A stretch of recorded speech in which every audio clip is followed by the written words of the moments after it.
Programa patrocinat per CaixaBank i Saba Aparcaments. Generosament. Busca't una excusa per veure què tenen en comú Newton i Lorca, per fer una expedició a Mart, per canviar l'art amb Duchamp. Busca't una excusa i connecta't a CaixaForum Plus, la plataforma gratuïta de cultura i ciència, sèries, documentals, podcasts, concerts i molt més. CaixaForum Plus, la cultura que t'espera. Fundació La Caixa.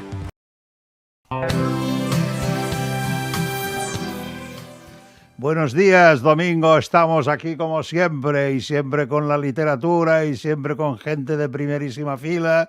Y hoy hemos traído un libro precioso que a mí me ha encantado, que es sobre Niceto Alcalá Zamora. Yo no había leído nunca ningún ensayo sobre él y este me ha parecido fabuloso. Y por tanto, pues creo que hay que darlo a conocer y conocer más para entender un poco nuestro país, ¿no? Y hemos traído a Javier Arjona García Borreguero, que es el autor, y que además tiene la condición de catedrático de Historia. Y como siempre, pues le haremos nuestras preguntas de rigor. ¿Qué tal? ¿Cómo estás? Pues muy bien, encantado, Román, de estar aquí y de echar un ratito hablando de historia, claro que sí. Pues venga, ya vamos. Pones a Ángel Ganivet, que es del 98, pero en el 98 Ángel Ganivet ya estaba muerto. Todos tenéis la misma manía de poner este señor en el 98. ¿Por qué? Bueno, simplemente por la influencia, por el hecho de estar dentro de la misma corriente, vamos a decir. No es otro motivo.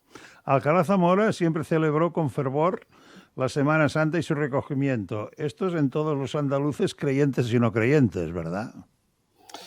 Bueno, pues sí, pero en el caso del personaje del que estamos hablando, lo cierto es que es importante destacar ese ferviente catolicismo y esa Semana Santa de pasión, puesto que él, aparte de lo que podía ser el tema fiestero, ¿verdad?, que como tú haces referencia puede haber en Andalucía, él era hermano de una cofradía a la que hacía regalos, era un hombre de misa diaria, y por tanto su religiosidad estaba fuera de toda duda. Él disfrutaba, ¿no?, de esa Semana Santa. La madre de Alcalá Zamora era una mujer que la llamaban republicana de orden. ¿Por qué? Bueno, la familia de Alcalá Zamora eran liberales. Ellos no eran republicanos como tal, eran de corte monárquico, pero es verdad que la madre... por esa condición liberal y tan española de que todo lo liberal está más asemejado a la república que a la monarquía, pues bueno, le decían así, pero realmente estamos hablando de una familia que en aquella época era monárquica, puesto que la república o el republicanismo, hablando de aquella época, todavía estaba bastante venido a menos. Niceto permaneció en Priego hasta años después de acabar la carrera por no poder ejercerla por su juventud. Era un alumno superdotado, esto se ve a la vista, que no era un crío normal. Era un auténtico monstruo, ¿eh? Era un chico que estudia a distancia en el instituto, se examina una vez por año en el instituto del pueblo vecino, después hace la carrera también a distancia, aunque se examina en Granada, y desde luego acaba demasiado pronto, tan pronto que no tiene la edad para ejercer, efectivamente. Él trabaja haciendo algunas cosas bajo cuerda en el pueblo cuando todavía es muy jovencito, pero desde luego muy espabilado, sin duda alguna. Volviendo a lo de antes, en cuanto a la tolerancia religiosa, un adelantado a su tiempo. Hace raro en el ambiente andaluz de la época un republicano como el de Tomo y Lomo, ¿no? Bueno, es lo que digo, es que él no es un republicano de tomo y lomo, empieza siendo un monárquico, no hay que olvidar que es 2 veces ministro durante el reinado de Alfonso XIII, es un hombre que se pasa al republicanismo, si quieres luego hablamos un poco de ello, por tanto va bastante en consonancia esa España tradicional, esa España de incienso y esa España de iglesia, con lo que él era y con lo que aquella España era, efectivamente. También tenía familia dentro del clero. Su tío Luis, hermano de su padre, era cura. ¿Por qué la rivalidad también entre cofradías locales, nazarenos y columnarios? ¿Esto qué era? ¿Para ver el que sufría más? No, nada que ver. Esa rivalidad existe hoy en día en Priego de Córdoba.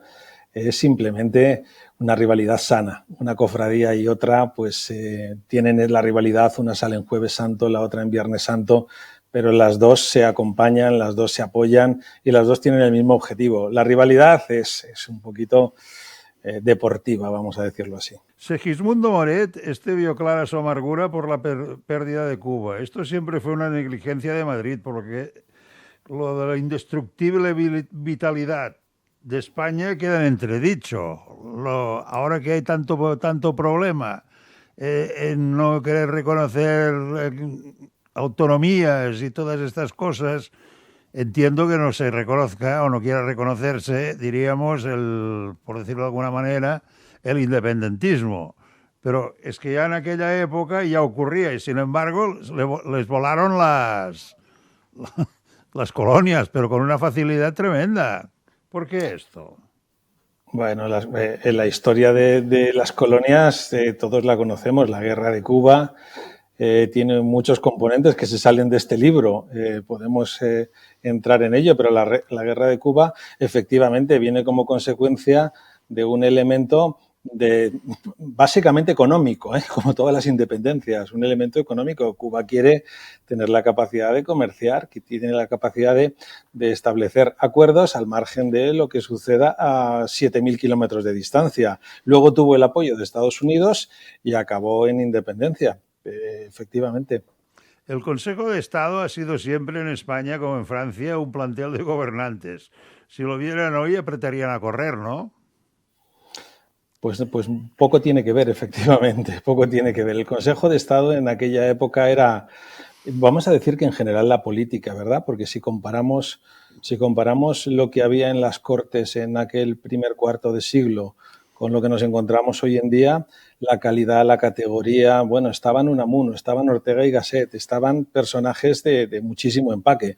Y, por supuesto, en el Consejo de Estado, pues, era un organismo a tener muy en cuenta y donde trabajar allí, pues, daba muchísima categoría. Evidentemente, las cosas han cambiado mucho.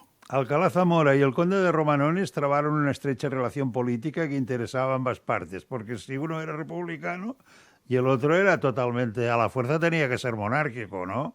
Romanones. Pero insisto que no era republicano ninguno de los dos, que Alcalá Zamora se hará republicano, como veremos más adelante. Aquí el conde de Romanones no hay ninguna duda que era monárquico, pero bueno, el conde de Romanones ya sabemos que es un personaje bastante curioso que merece también todo un programa de radio o dos, ¿verdad? Puesto que es un hombre que es monárquico, pero es un hombre que sigue estando en la pomada también durante la República. Es decir, es un crack. Él sabía moverse extraordinariamente bien. Pero ambos, insisto, eran monárquicos en esta época. ¿Qué manía en clamar por el norte de África? ¿Por qué la conferencia de Algeciras? Bueno, era también un elemento importante. Estamos hablando de esa necesidad de una España que ha perdido Cuba, Filipinas, Guam, Puerto Rico, tener ese pequeño orgullo, ¿no? de ser el padrino de esa franja en el norte de África, donde no nos olvidemos que no existía un estado de Marruecos como es Marruecos en la actualidad. Aquello era un sultanato que no tenía ninguna cohesión. Lo que hace España, y lo mismo que hace Francia, ¿no? En ese protectorado, es acabar estableciendo un acuerdo donde los dos ganan, donde el sultanato consigue infraestructuras, consigue colegios, consigue carreteras, consigue muchas cosas y España consigue, de alguna manera, la explotación de las minas, efectivamente, no nos podemos olvidar de eso, y también un prestigio internacional que le viene muy bien. Pero ojo que no solo a España, ¿eh? Estamos en un momento en que buena parte de todas las potencias europeas están desarrollando las mismas situaciones en medio mundo. Refiriéndose al monarca, no puede apreciar de su carácter más que su helada frialdad. Cuando vino de Canarias, Romanones lo mandó a Cataluña. Es porque ya sabía que se estaba cociendo una de gorda, ¿no? Aquí. Bueno, respecto a lo primero que dices, con el rey Alfonso XIII, desde luego, poquísima química desde el primer momento. Y sí es cierto que Alcalá Zamora era un hombre extraordinariamente bueno en la negociación.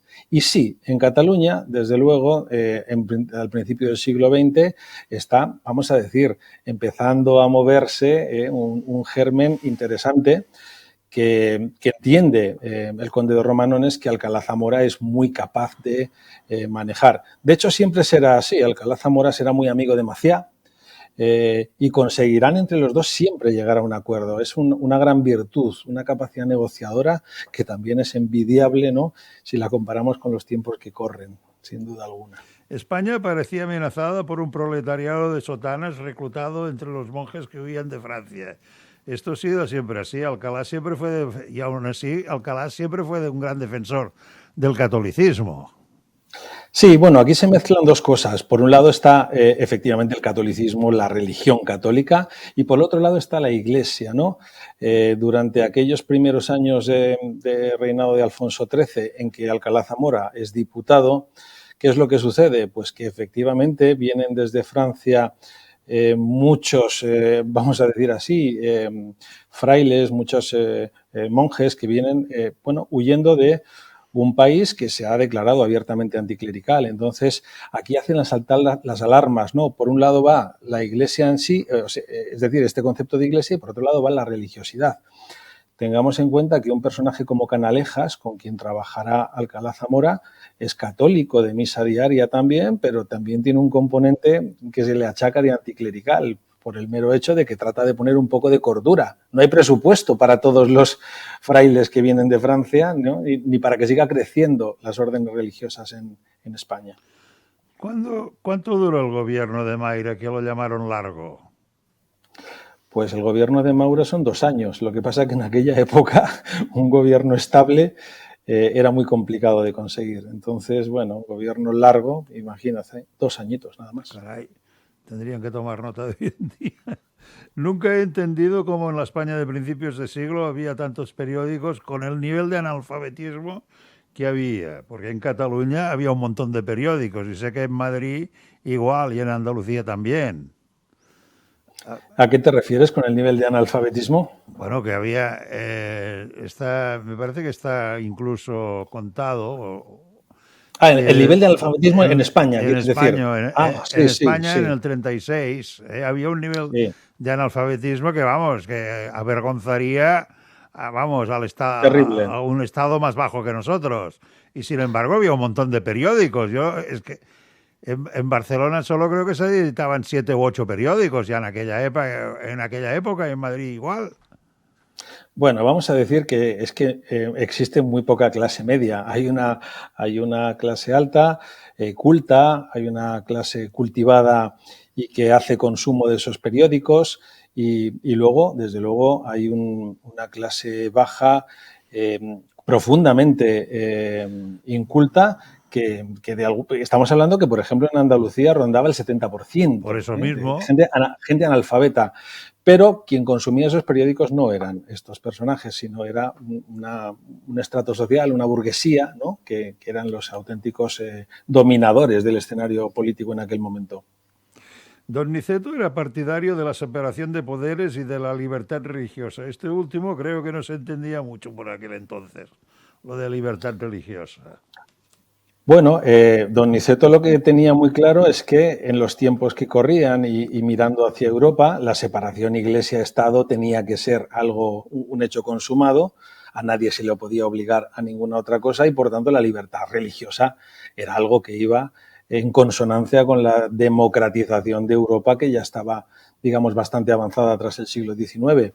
Efectivamente, había mucha gente, sobre todo en España, una España muy católica, una España muy tradicional, una España también muy inculta, pues donde las raíces no entendían que el Estado y la Iglesia no fueran absolutamente de la mano.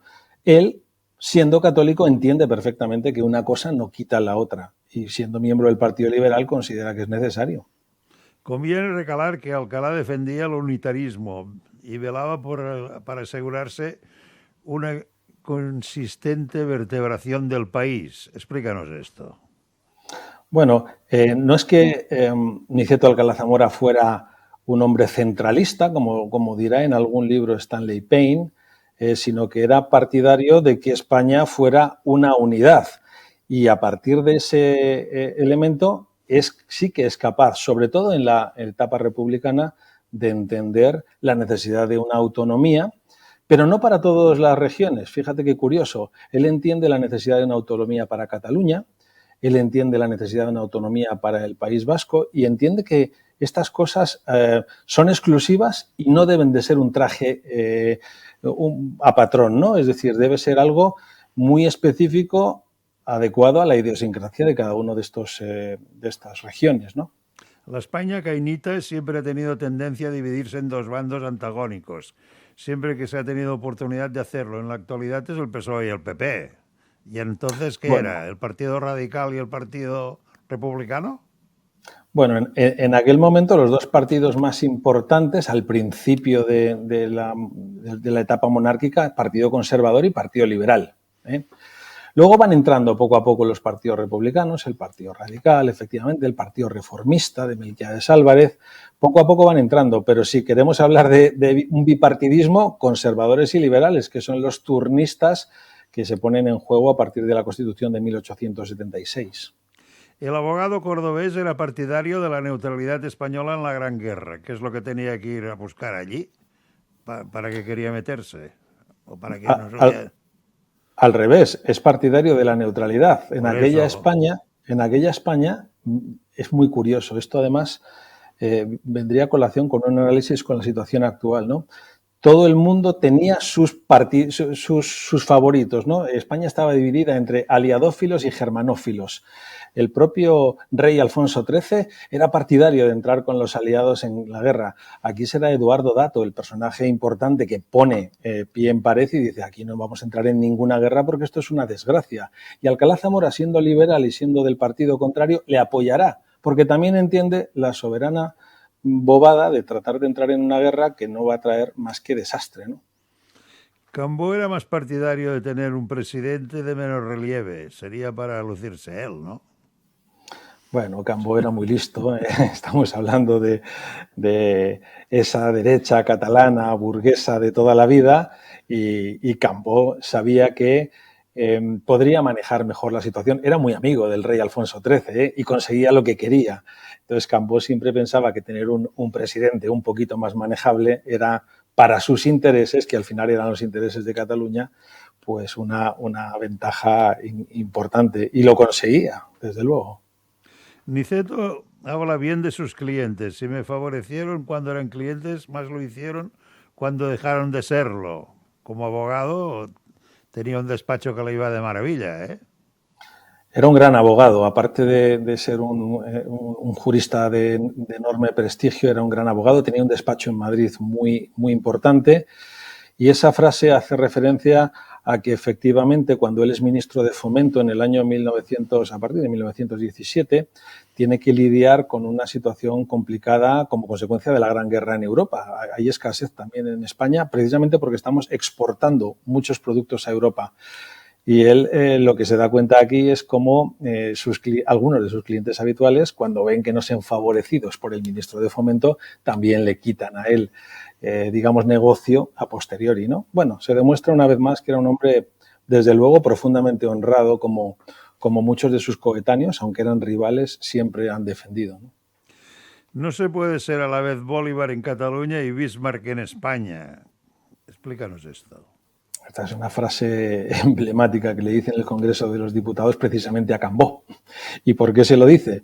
Porque Cambó llega a formar parte del gobierno de España, con Alfonso XIII, como decía hace un momento, puesto que es un personaje muy relevante. Y lo que le dice Alcalá Zamora en aquel momento en el Congreso es: usted no puede estar participando en el gobierno de España y al mismo tiempo tratando de estirar la cuerda para lograr una autonomía en Cataluña que en aquel momento todavía estaba muy lejos. Recordemos que el Estatuto de Autonomía catalán no llegará hasta la República. Y bueno, lo que le echa en cara es: tú eres un poco culebrilla, tú estás aquí y también quieres estar allí, ¿no? Bueno, vamos a recordar que esto es el mismo perfil, ¿no?, que hemos tenido con Pujol y demás durante la etapa ya de la época moderna, ¿no? Es decir, tratar de influir en el gobierno de España y tratar de sacar partido también. Fundó la derecha liberal republicana con un programa acorde con su particular pensamiento y convicciones. Parece una oración esto. Bueno, esto es muy curioso porque todo el mundo achaca, o mucha gente achaca a Alcalá Zamora ser un tipo de izquierdas, republicano. Bueno, también uno de los motivos de escribir este libro es precisamente por eso, para tratar de arrojar un poquito de luz sobre el personaje.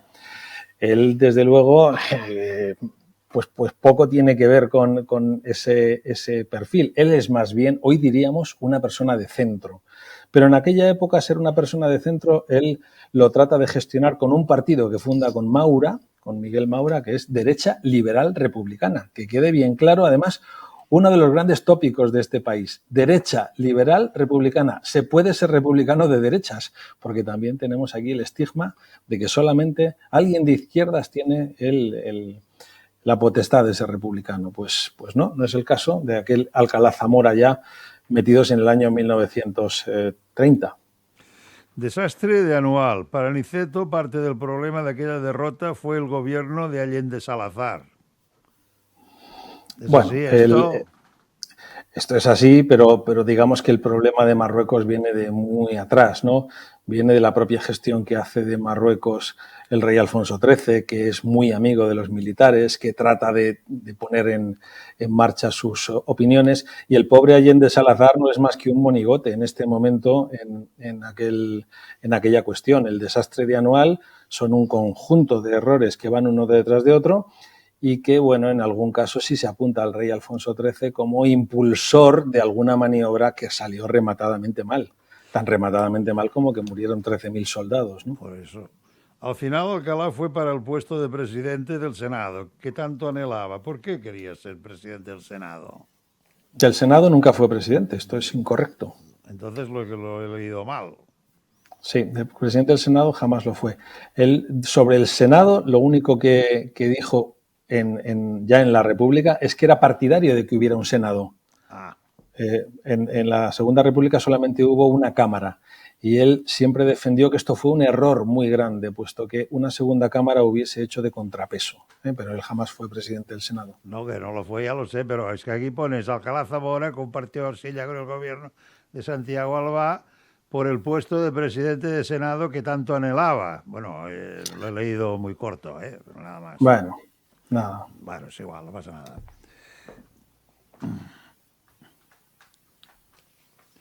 Romanones destaca en sus memorias: nos repartimos las carreteras como chicos en las peras en una merienda. Caray, tú. Me parece grave repartirse las carteras. Y tan grave, pero mira, Román, lo que era la España de aquel momento, todavía antes de la República, era ese modelo caciquil, donde todos estaban de alguna forma jugando y no les importaba ser un día ministro de Fomento, al día siguiente ministro de Hacienda, al día siguiente ministro de Guerra. A eso se refiere Romanones, y lo dice de forma muy graciosa en sus memorias, ¿no? Cuando llega el momento en el cual a partir de la crisis de 1917 y se forman dos gobiernos de concentración, ¿no? Primero uno con el Marqués de Alucemas y luego uno con Maura, efectivamente van cambiando los cromos de un sitio para otro a una velocidad, y eso es lo que él lo dice con mucha gracia, pero es que era cierto. Unos cuantos políticos eran los que dominaron durante muchísimos años todo este proceso, ¿no? La Constitución de 1876, la religión católica romana es la del Estado y se obliga a mantener el culto y los ministros. ¿Cómo pudieron meterse tanto con la Iglesia, llegar a este nivel? Bueno, estamos en el año 1876, es decir, que la Iglesia en España tenía un poder pues tremendo. Había sido la columna vertebral sobre la que se habían ido montando las sucesivas monarquías. La Iglesia, no podemos olvidar que viene de siglos atrás, es la Iglesia que defiende Carlos V, es la Iglesia de los Reyes Católicos. Durante todos esos siglos la Iglesia va profundamente unida y vertebrada al Estado y a la monarquía. El rey estaba conchavado con Primo de Rivera para ayudarle en la preparación del golpe. Esto ya nos viene de antiguo, ¿no?, con la familia real. Bueno, pues no sé si de antiguo, pero algún que otro historiador sostiene que no es así, que el rey Alfonso XIII fue una víctima de Primo de Rivera, cuando el propio Alcalá Zamora y también el conde de Romanones, en alguna de sus en sus memorias, sin ir más lejos, habla de que es el rey el que está detrás de todo esto. El rey necesita un revulsivo y ese revulsivo evidentemente no va a dar él un golpe de Estado, pero sí apuntar y proteger a un capitán general que parece que era el más adecuado, que es en este caso Primo de Rivera, capitán general de Cataluña, por cierto, y que, bueno, pues es el personaje ideal, ¿no?, para hacer este golpetazo encima de la mesa, de alguna forma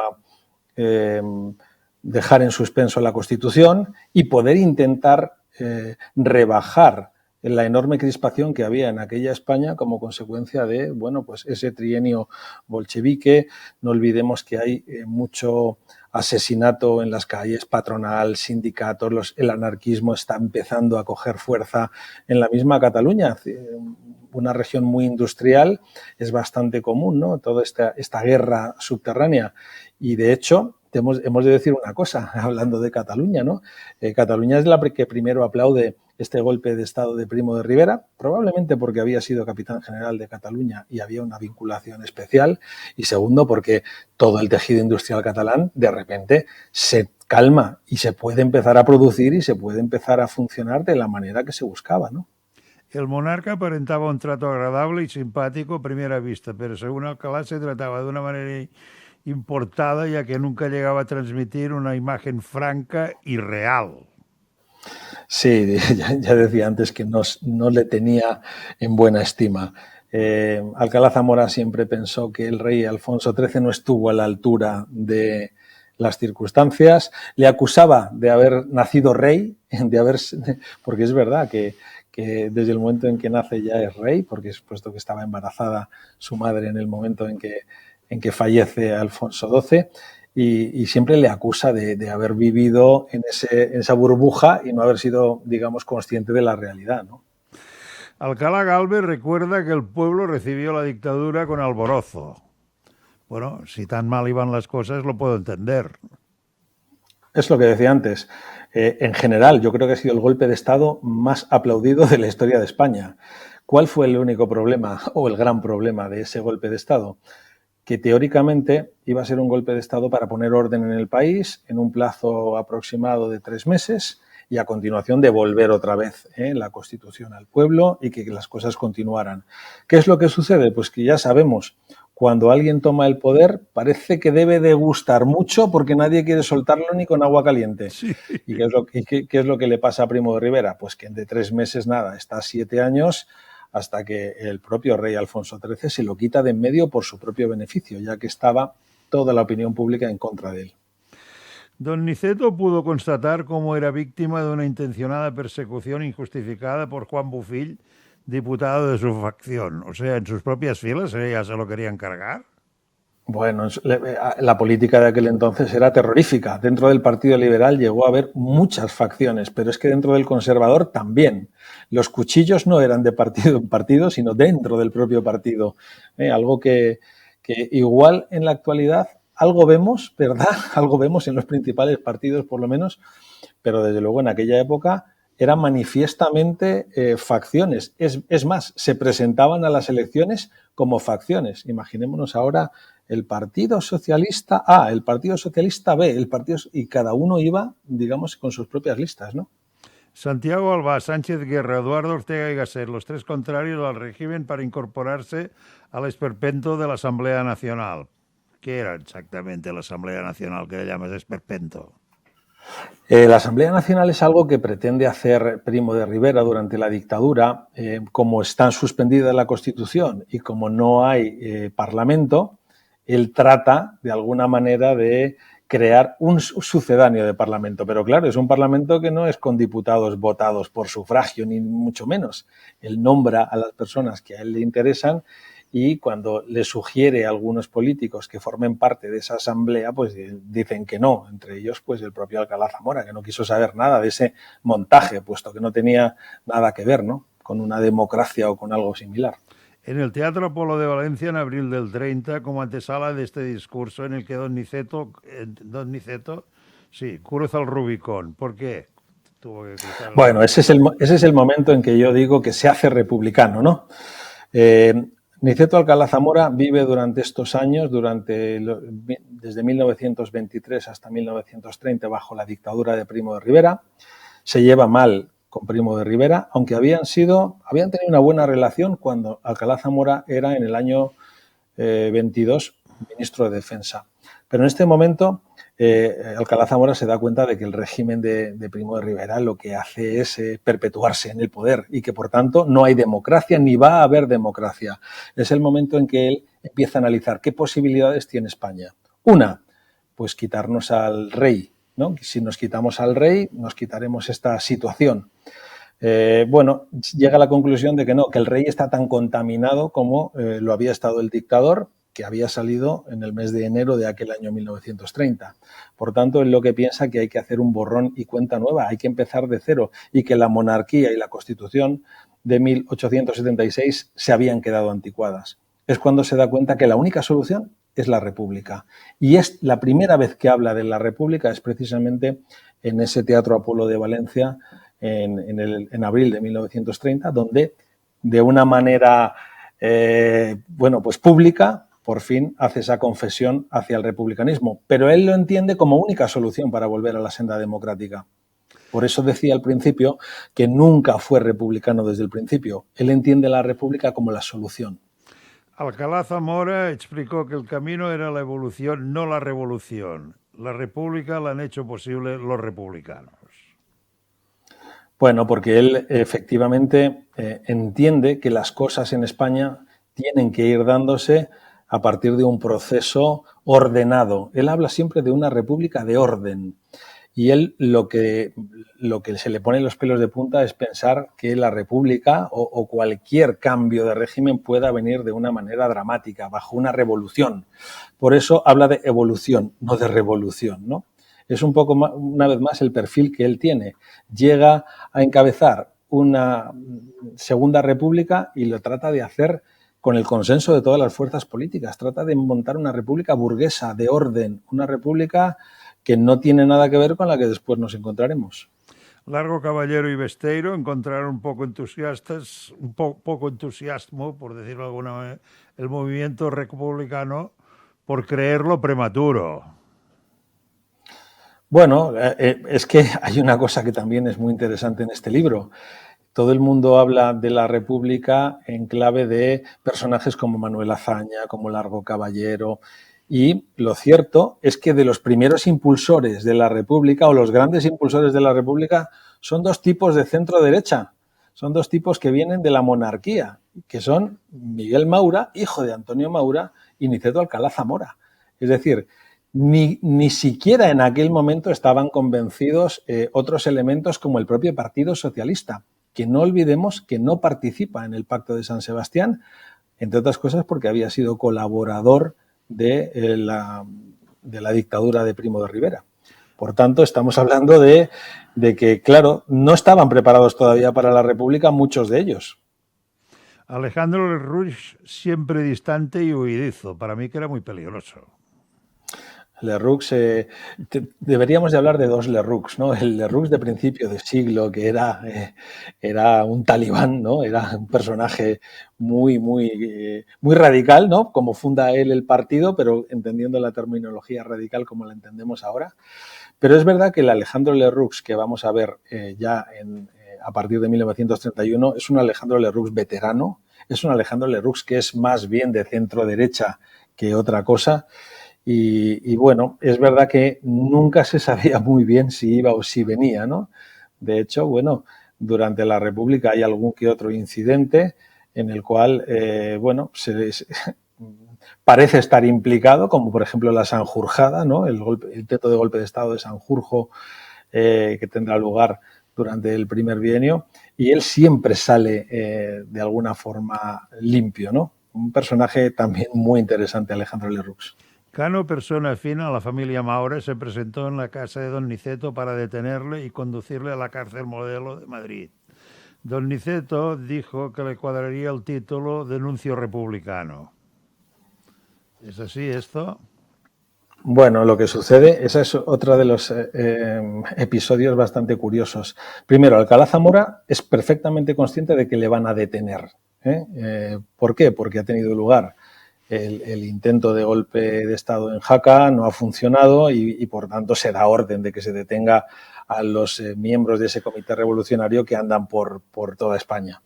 Alcalá Zamora sabe que le van a detener y no pone ninguna objeción. Lo único que le dice al inspector que va a detenerle es me voy con gusto a la cárcel Modelo de Madrid, pero primero, si no le importa, vamos a escuchar misa que hay aquí a la puerta de mi casa en la iglesia de al lado, ¿no? Una vez más, un personaje muy curioso. Por cierto, cuando se detiene a Alcalá Zamora, cuando se detiene a Maura, cuando se detiene a varios de los miembros del Comité Revolucionario, un personaje tan emblemático como Manuel Azaña automáticamente estaba escondido, no quiso saber nada de este proceso. Vivieron en la cárcel unos cuantos, lo pasaron relativamente bien, según cuentan ellos, ¿no? Decidieron muchas cosas de cómo iba a ser la República y el gran padre de la República, Manuel Azaña, pues no estuvo presente. Por tanto, nuncio republicano. Ya se hablaba del delito fiscal, pero no existía. Esto ocurrió hace relativamente poco con Lola Flores, que no la pudieron acusar de nada, porque no existía el delito fiscal. Y ellos ya hablaban. Bueno, en aquella época ya existía corrupción, como se va a ver después. Durante la segunda etapa republicana, el gobierno precisamente de Lerroux caerá por casos de corrupción. Por tanto, ya sí había cosas en aquella época que apuntaban a estas cuestiones, ¿no? Bueno, tú ya veo que en la victoria republicana allí se inculpó al escurridizo Lerroux. Se ve que era una anguila este tío, ¿no? Bueno, pero también digo que poco tenía el pobre Lerroux que decir en aquel primer comité republicano. Le dejaron, bueno, un ministerio menor, ¿no? Era veterano y tampoco estaba ya muy por la labor de pelear demasiado en aquel momento. A él le dolía, porque Lerroux era un personaje sentido, pero en aquel momento ocupó un segundo plano, ¿no? del momento de la proclamación de la República. Los decretos nacían con un grave defecto de forma. Los firmaba el presidente que no había tenido refrendo del Parlamento. Caray, esto es grave, tú.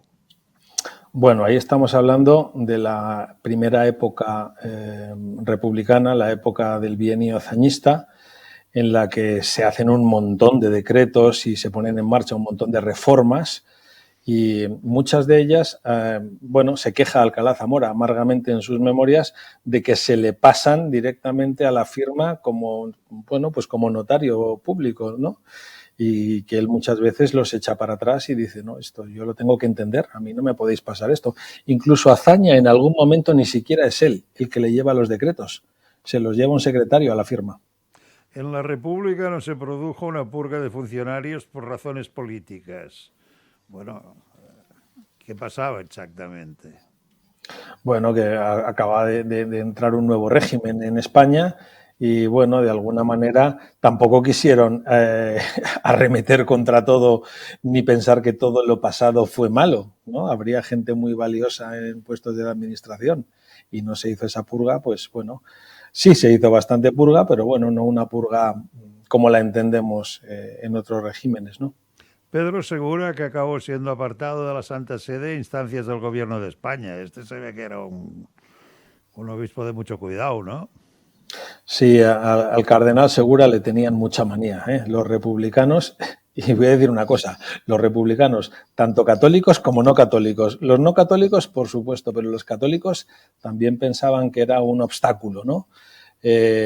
Sin ir más lejos, cuando la República se proclama y se ve que viene encima una legislación anticlerical, el nuncio papal, Monseñor Tedeschini, y el propio Alcalá Zamora tratan de buscar soluciones en las cuales, bueno, pues la Iglesia efectivamente va a perder poder, pero quede en un cierto buen lugar. Y personajes como el cardenal Segura lo que hacen es dinamitar cualquier tipo de conversaciones, puesto que están profundamente en contra de la República como concepto, ¿no? Y defiende al rey Alfonso XIII. Entonces, claro, es un personaje que no le gusta a nadie. Contribuyó a polarizar una sociedad particularmente sensible a la cuestión religiosa. Eso Pedro Segura.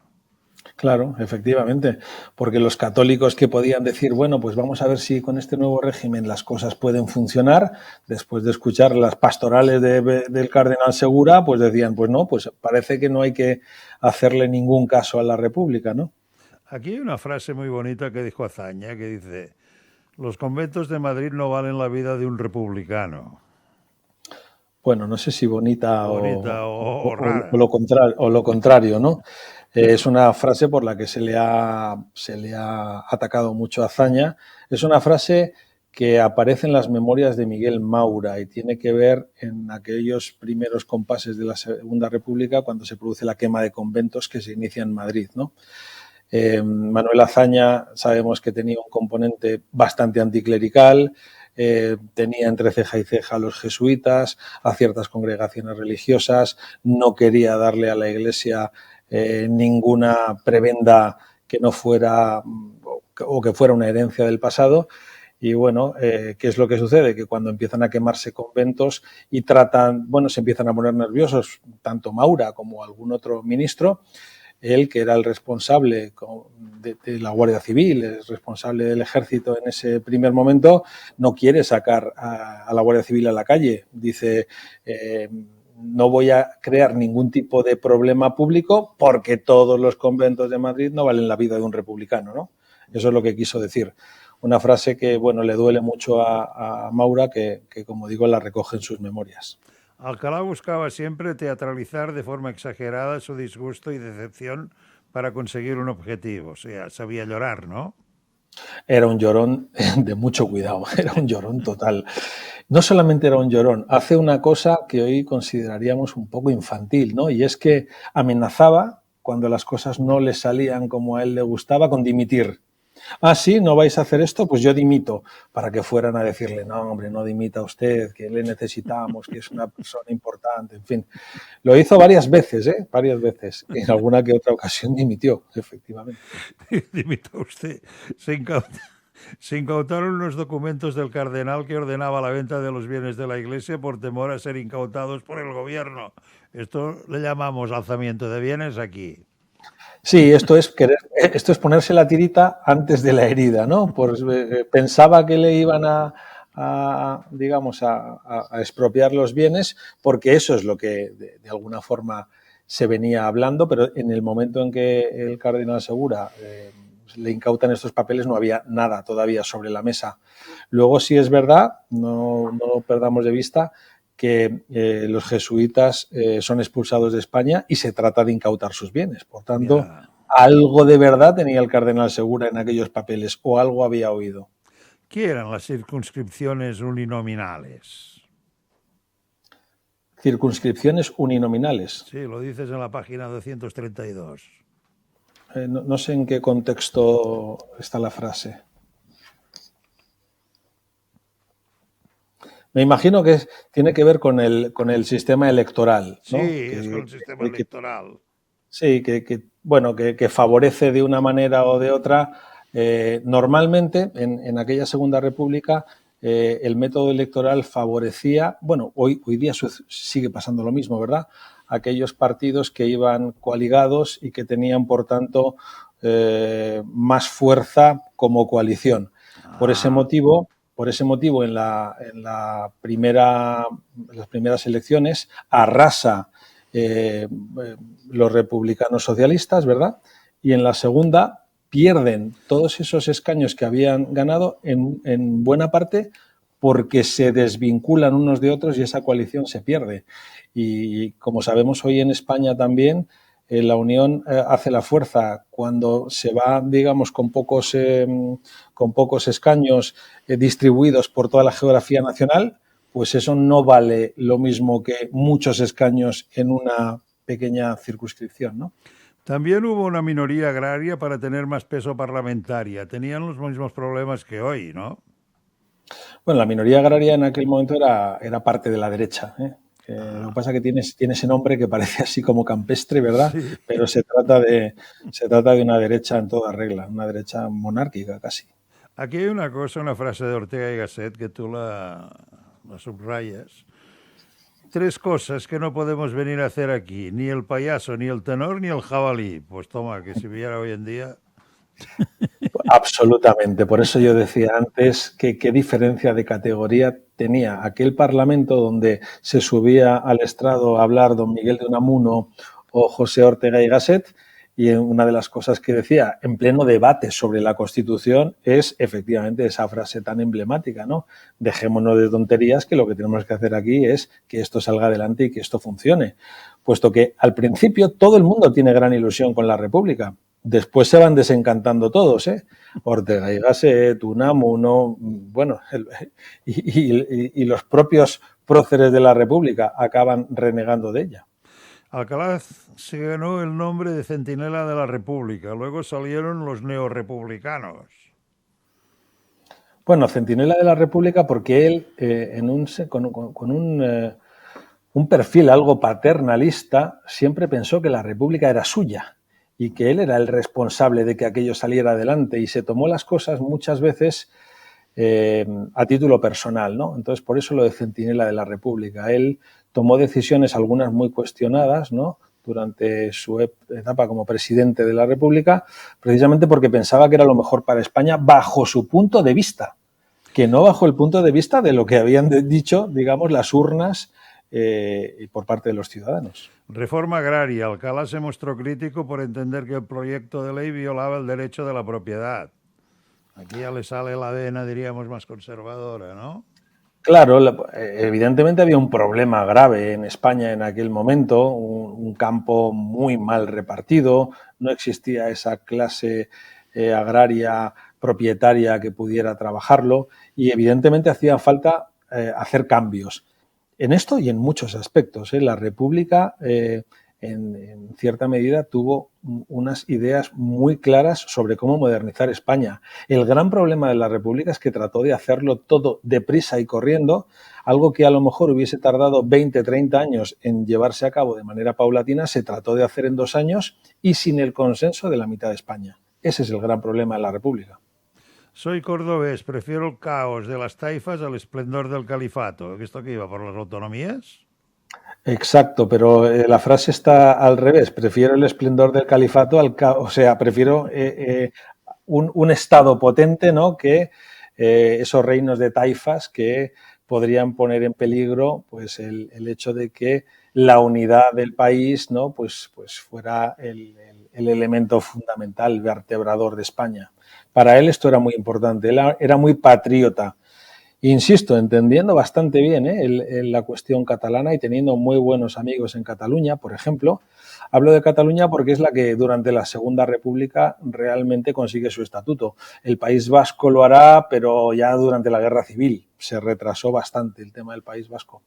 Y él lo entiende perfectamente, pero siempre será, como decíamos al principio, unitarista, ¿no? Pues un hombre con la idea muy clara. El presidente de gobierno dejó claro en su intervención en las Cortes que nadie discutía la separación Iglesia-Estado, sino las consecuencias transitorias y la forma útil de realizarla. Esto es buscar tecnicismos, nada más, ¿no? Bueno, esto es lo que hablábamos antes. Es un hombre que tiene clarísimo que la separación Iglesia-Estado tiene que producirse, pues como la tenemos hoy en día, con la Constitución del 78, faltaría más. Lo otro sería retrotraernos a un pasado donde Iglesia y Estado van de la mano, pero eso es casi el antiguo régimen, por decirlo de alguna forma, o aquel siglo XIX donde todavía las cosas no han terminado de desligarse. Él lo tenía clarísimo. De ahí que lo que él cree es que la forma de hacer eso es la que tiene que estar bien hecha, que el proceso no puede ser un proceso dramático dejando de lado a la mitad de la población que piensa de una manera distinta, ¿no? Desborbonizar la función del jefe del Estado desnudándola de todo poder ejecutivo. Afina mucho, ¿no? Bueno, es que lo cierto es que las capacidades que tenía el presidente de la República, según la Constitución del 31, estaban bastante capadas, vamos a decir, ¿no?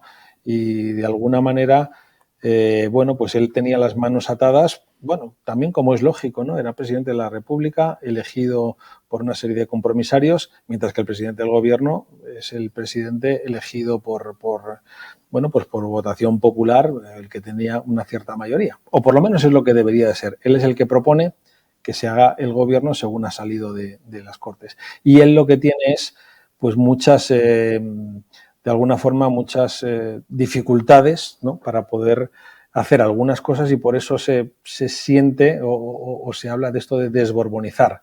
¿Qué significa desborbonizar? Que durante la época de Alfonso XIII el rey hacía y deshacía, y los gobiernos los quitaba y los ponía él con total claridad. Esto ya durante la Segunda República no podrá hacerse, lógicamente. Jiménez de Asúa, España se decantaba por una presidencia débil al estilo francés y no fuerte como la alemana. Esto es lo que decía, tenía pocas prebendas. El presidente de la República no tenía mucha capacidad de maniobra, ¿eh? De hecho, pues hará las cosas lo mejor que pueda o sepa, pero siempre un poquito atado de pies y manos.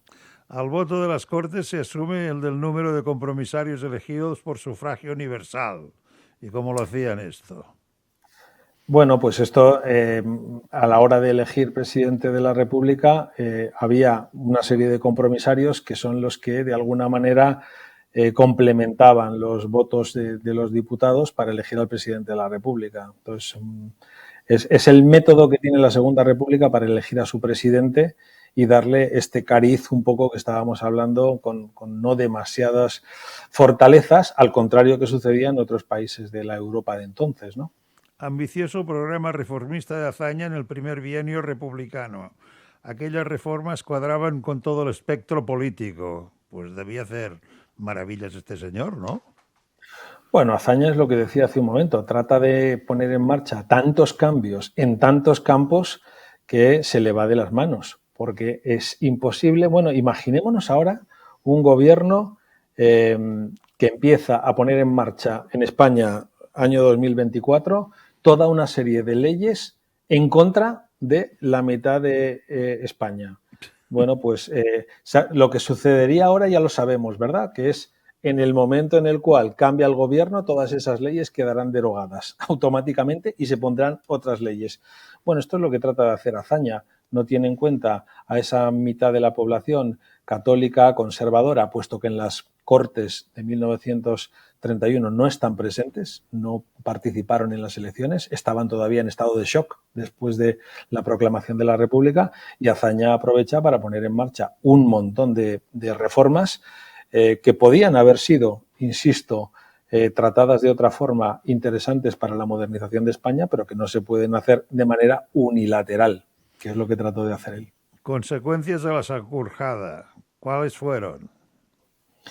Bueno, las consecuencias de la Sanjurjada es de ver que existía ya, digamos, una parte de España que no estaba muy de acuerdo con lo que estaba sucediendo en aquel momento.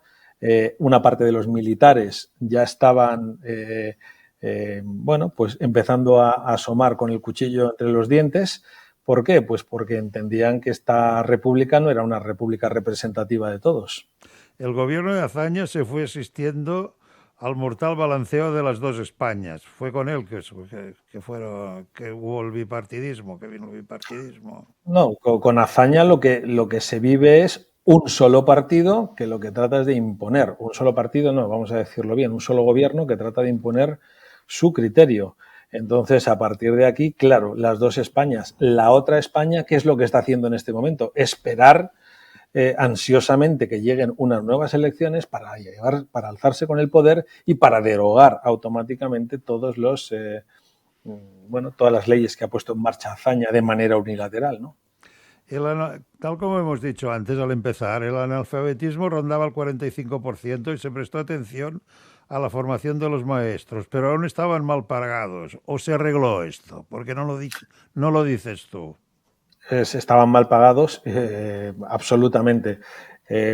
Los maestros a principios del siglo XX todavía es que no cobraban los pobres, como mucho les llevaban una gallina, un tal, lo que hubiera, ¿no? El conde de Romanones es de los primeros ministros de Instrucción Pública que se preocupa de los maestros. En la Segunda República le quieren dar un empujón importante, ¿eh? De hecho, se hacen muchos institutos y a esto se le asigna una partida presupuestaria. De ahí a pensar que ya estaba resuelto el problema va todavía un abismo. La izquierda, liderada por Azaña, se resistía a aceptar el resultado de las urnas y todos tenían afán de repetir. Claro, no salía lo que ellos querían, ¿no? Bueno, esto es que lo vivimos incluso hoy en día también, ¿no? Es decir, aquel que pierde las elecciones se enfada y piensa que todo lo que ha sucedido es incorrecto y está mal.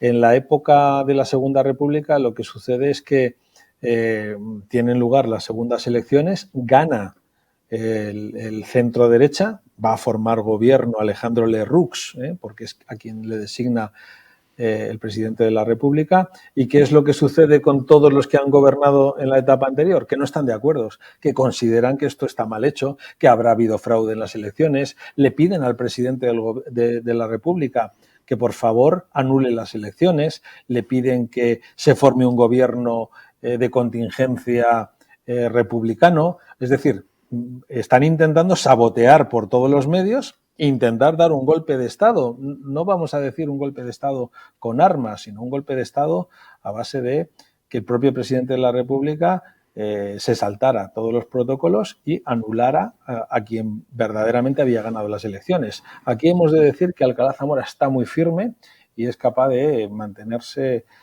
sin dar su brazo a torcer, evidentemente. Bueno, pues para ir acabando, Martínez Barrio era el gran maestre del Oriente Español y luego hubo la controvertida ley de amnistía, nil novum sub sole, ¿no?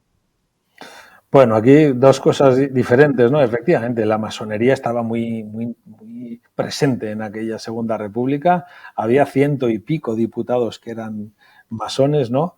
De ahí probablemente también un poco el componente anticlerical de aquellas cortes, ¿no? Y luego la ley de amnistía, bueno, absolutamente, cuando en las terceras elecciones gana el Frente Popular, lleva en su programa una ley de amnistía, lo lleva en el programa electoral. ¿Ley de amnistía para quién? Bueno, pues para los que han intentado dar el golpe de Estado en 1934, el famoso octubre, ¿no?, de 1934. Bueno, pues hasta aquí es un estudio muy bien documentado sobre un personaje que estaba por tener la Tercera República y que respetaba a todo el mundo, cosa que no se hizo con él, y uno de los políticos más grandes que ha dado España. Leer Niceto Alcalá Zamora, de Javier Arjona García Borreguero, El hombre que soñó con la República, de Editorial Almuzara. És fantàstico. Busca't una excusa per veure què tenen en comú Newton i Lorca, per fer una expedició a Mart, per canviar l'art amb Duchamp. Busca't una excusa i connecta't a CaixaForum Plus, la plataforma gratuïta de cultura i ciència, sèries, documentals, podcasts, concerts i molt més. CaixaForum Plus, la cultura que t'espera. Fundació La Caixa.